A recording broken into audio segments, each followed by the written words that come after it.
I was rushed to the hospital for what was determined to be an emergency appendectomy. Going back a day or two, I had a stomachache, so my mother kept me home from school. The pain came and went, which meant for large portions of my day out of school I did what any normal 8-year-old would do. I played. My mother was very angry with me for appearing to be perfectly well the next day despite my cries of stomach pain. She sent me to school. During the course of the morning I developed a fever which increased rapidly. The nuns called my mother to come for me as I was vomiting and burning with fever. She insisted they sent me home on foot. We lived several blocks from the school. Back then it was very safe for children to walk home alone. It seemed a very long way to Seminole Avenue where we rented a house. I made it vomiting along the way. A fever grew in intensity and hallucinations began. I say hallucinations because I saw things that were certainly not real, such as a woman from my brownie troop knocking on the door with her daughter by her side. I saw them both as chimpanzees rushed to the hospital for emergency surgery. I went after totally humiliating my mom by calling her friend and ate. The last thing I recall about being in the operating room was the anesthesiologist ordering someone to tie me down, hold my head in place and force the black rubber mask over my face to make me breathe in what was meant to put me to sleep for surgery. The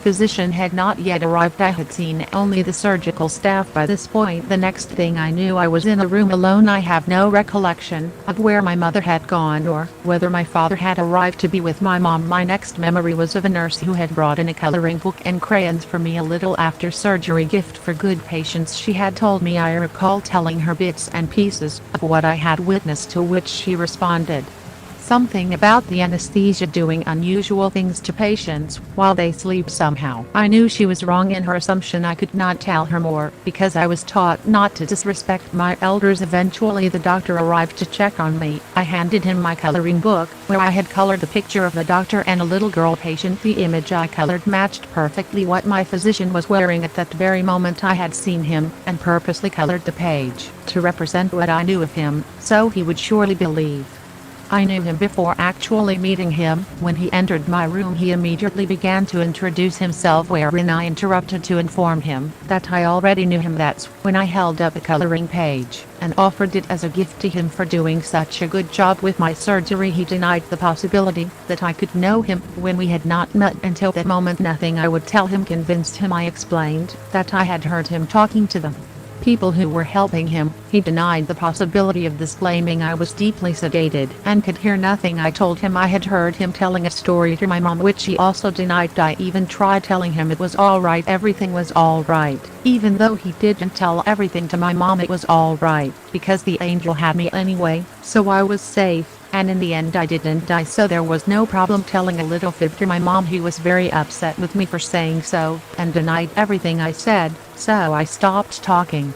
Again, it was disrespectful to argue with an adult, and I would surely be in trouble with my mom for doing so if she found out. I think I told one of the nuns at school sometime later. There was one particular nun who was extra special and kind. I often spent time after school in the nuns' home eating cookies and juice and talking with them. They told me I was special and God had important work for me to do when I grew up. I guess that's why I felt comfortable telling the nun about my experience in the operating room. As for what happened while my body was unconscious, all I recall is floating, then seeing light, beautiful light from which an angel appeared. I refer to the being now as an angel because back then I had learned of guardian angels in Catholic school. This being I refer to as she, but truly I could not say of which gender she was, only that there was long light-colored hair and a white gown of soft flowing cloth. She put her hand behind me but never touched me. However, I felt as if she was guiding me somewhere. I realized even then we were talking, but without words or the use of our mouths, which fascinated me at that time. I guess that was my first lesson in telepathic communication. She, let's give her female gender, only to make this easier to explain, told me not to worry, that I was safe and everything would be alright. I wasn't worried in her presence. I felt very safe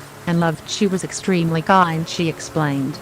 that she must take me somewhere special, so we floated along. That was the next detail that fascinated me. We were floating, not walking. Hey, I was only 8. This was exciting. I had only seen myself flying during sleep hours until now, when I realized that floating was similar to being able to fly. We floated to an area that was illuminated by beautiful flowers of every color. These colors were unlike any colors of flowers I had ever seen before. Does not describe their essence, aroma, or emotions emitting from each one to me. I saw a little creek of gently flowing water with a little bridge crossing over it. This is what gave me the idea she was an angel, my guardian angel, because the little bridge reminded me of the picture of the guardian angel crossing the little child over a broken bridge which hovered high above some rough waters during a very stormy night. Everyone Catholic in my age range surely remembers seeing this little holy card of the guardian angel. We floated across the bridge and stopped.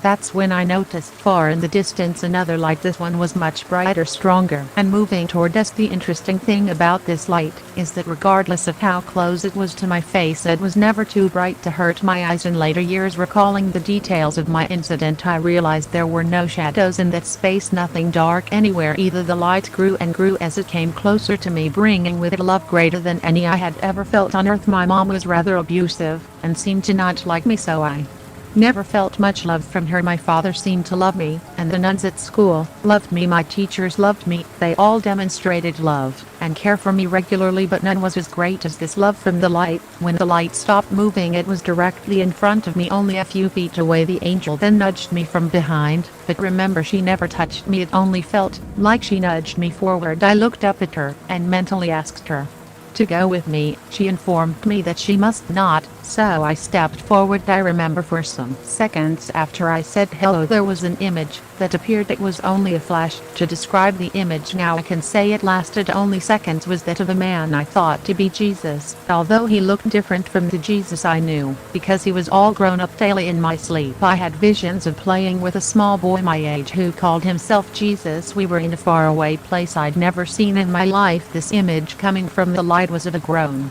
man, but I felt him as Jesus. His hands were outstretched, and the voice emanating from this light said to me, "Come closer, little one." I began crying as I was filled with a super strong sense of being loved. As I said, unlike any love I had ever in my life felt before that moment. The image only lasted seconds, but I continued to feel safe in the presence of the light. I recall crying so hard and begging him to take me home. I so wanted to go home with him, not back to my earthly home. Thinking about it later in life, I have no clue where I got the idea of there being another home other than the earthly one. Somehow I just knew that home was there with him. I begged to go home, crying and pleading. For some moments I felt his arms wrap around me as he shushed me, calmed me, and told me I could not go with him at that time because he had a big job for me to do for him. If I wanted to help him with something very important, I excitedly agreed to help with this big job. That's when he told me I had to go back and to always remember he is with me. My job was explained as such. I was told that I must love and forgive everyone who would do bad things to hurt me. I agreed I would do it, but apparently the job was going to be more difficult than I as a little child could imagine. He said again, "You must love as I love.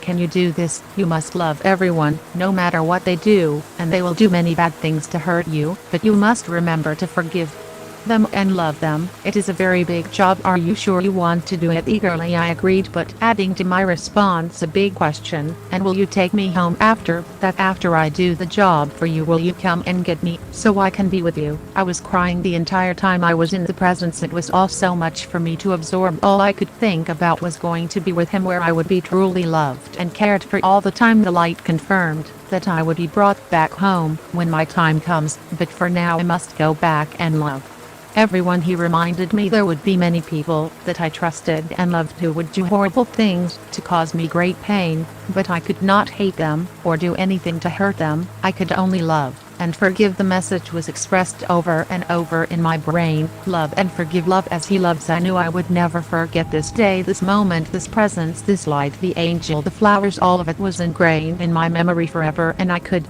not wait to tell everyone I had seen an angel and God. Unfortunately, the little bit I did hint at, such as hearing the doctor speaking in the operating room, was denied. My mom told me I was making up stories just for attention. That was her favorite line for me whenever I talked of things she didn't believe in or ever experience, so I kept it all to myself until the day I could tell my favorite nun at school. Her response was one of encouragement and joy. She told me that I must be very special in God's eyes for him to have me come to him with an angel. She also said that he knew I would be able to do the job and that would be my life task. She said it was a very special and important job and God loved me very much and already knew I would say yes to his request. I recall he called me little one more than once. I cried a lot. He hugged me so tightly, even though I saw no arms or physical body. I felt the hugs, the warmth and the love emanating from that brilliant light. He assured me he would come for me when it was my turn to go home, but for now I must go back and do this big work for him. He even knew no one would believe me, but I must not be concerned for that, just love them anyway. This is my first experience and the one most impressionable for me,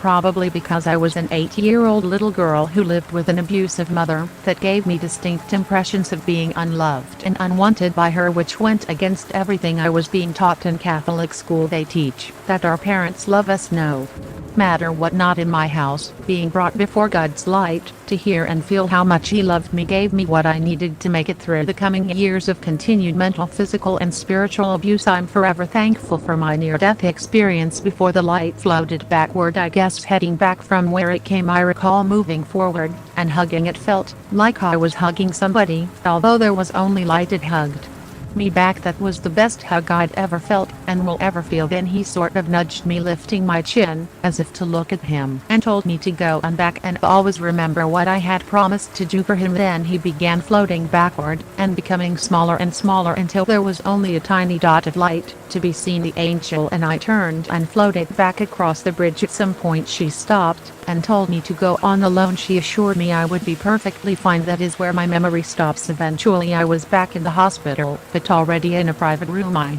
was alone but could hear people moving around out in the halls.